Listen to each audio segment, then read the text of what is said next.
6:45 കുർബാനയ്ക്കുണ്ടായിരുന്നു.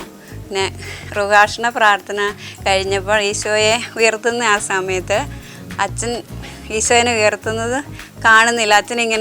അച്ഛനിങ്ങനെ മിണ്ടാതെ 5 മിനിറ്റ് ഇങ്ങനെ നിൽക്കുമായിരുന്നു. അതിന് അച്ഛനെന്തോ വിഷമമുണ്ടെന്ന്, മുഖം കാണുമ്പോൾ എന്തോ വിഷമമുണ്ട്.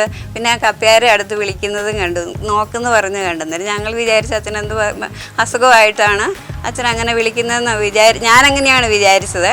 അത് കഴിഞ്ഞ് കുർബാന സ്വീകരണം കഴിഞ്ഞപ്പോൾ അച്ഛൻ അടുത്ത് നിന്ന് അവരെ ഇങ്ങനെ കൈയായിട്ട് വിളിച്ചു. അന്നേരം എല്ലാവരും കൂടെ ഓടിച്ചെന്നു, ഞാനും ഓടിച്ചെന്നു. അന്നേരം അച്ഛൻ്റെ കയ്യിലിങ്ങനെ ആ ഓസ്തി ഇങ്ങനെ കൈ പിടിച്ചിട്ടുണ്ടായിരുന്നു. അങ്ങനെ നോക്കുമ്പോൾ ഈശോയുടെ ഒരു ഔട്ട്ലൈൻ പോലെ എനിക്ക് തോന്നിയുള്ളൂ. അന്നേരം എല്ലാവരും കൂടെ ഹല്ലേലൂയ പറഞ്ഞു പ്രാർത്ഥിച്ചു.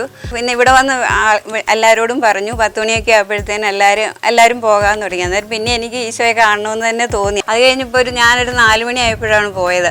അന്നേരം ഞാൻ കണ്ടപ്പോൾ ശരിക്കും ഞെട്ടിപ്പോയി. ഈ ഈശോനെയാണ് ഞാൻ രാവിലെ കണ്ടത്. അതുപോലെ നല്ല തെളിഞ്ഞ് വന്നിരുന്നു ഈശോയുടെ രൂപം. നല്ല ഇപ്പം കാണുന്നത് പോലെ തന്നെ.